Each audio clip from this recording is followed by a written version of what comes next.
Beto O'Rourke shifts position on AR-15s once again. Quietly edited campaign website. I mean, first he wants to ban guns, and then he doesn't want to ban guns, and now he want to ban it again. This guy is this guy is flighty as I don't know what. I mean, he just he just goes wherever the wind blows. But before we get started, go ahead and hit that like button, share this out so we get this information out there. Subscribe if you're not already a subscriber, and hit that alarm bell so you know when I'm putting out new stuff. Also, check out my link tree in the description. It has a link to my Patreon, and there's also a link to my merch store and a link to my mental health coaching and consultation page. All right, let's talk about this news. Democratic Texas gubernatorial candidate Beto O'Rourke appears to have once again shifted his position on AR-15s. O'Rourke, who has sought to use the Uvalde, Texas school shooting to jumpstart his gubernatorial campaign, has repeatedly changed his gun control position during his various bids for office. But most recently, O'Rourke campaign quietly edited his website section on gun safety, changing a call to, quote, reduce the number of AR-15s into a declaration that no citizen should own the weapon.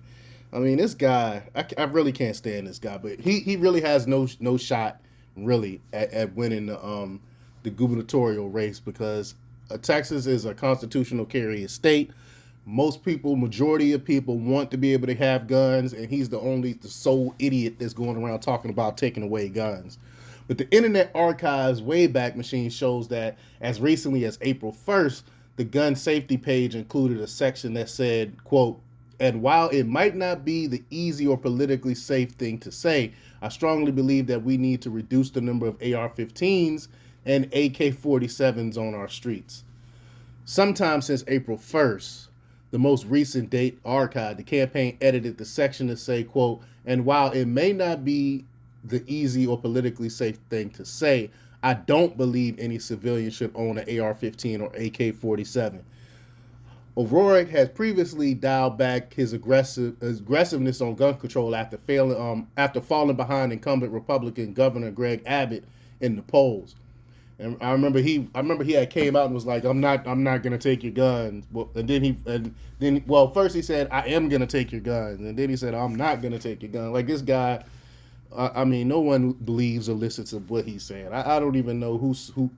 He doesn't really have much supporters anyway. But when running for president in 2019, O'Rourke expressed support banning the sale of AR-15s and seizing the gun from current owners, saying, hell yes, we're going to take your AR-15s. O'Rourke stood by that position as recently as November 2021. I had the video. I can't remember if the video is on this channel, if it's on my old channel. But if it's on my old channel, you can check it out on Odyssey. I think it was my old channel. But in February, O'Rourke took a more moderate stance. He said, quote, I'm not interested in taking anything from anyone. What I want to make sure is that we do is defend the Second Amendment. I want to make sure that we protect our fellow Texans far better than we're doing right now, he told reporters. I mean, this guy is so fake. He's so fake. O'Rourke in 2019 position was a departure from what he said in 2018 while running against Republican Senator Ted Cruz. Quote, we support the Second Amendment. If you own a gun, keep that, O'Rourke said in 2018. No one wants to take it away from you. At least I don't. I mean, he just goes back and forth. I don't know which side he's on right now. I really don't. While O'Rourke has ramped up his rhetoric after the Uvalde shooting, saying that no civilian should own an AR-15, he hasn't said whether he would try to ban the weapon in Texas if elected governor. His campaign didn't return any emails back from Fox News seeking a clarity on the candidate position, and I don't think we will ever find out where exactly he stands. I mean, I pretty much have an idea. He really don't want people to have guns, but he can't outright say that in a state like Texas with a constitutional carry. But let me know what you think. Leave your constitution. Sorry, leave your comments down below. Like, share, subscribe, and check out DeMarcoPublics.com for the latest in news. Until next time, peace.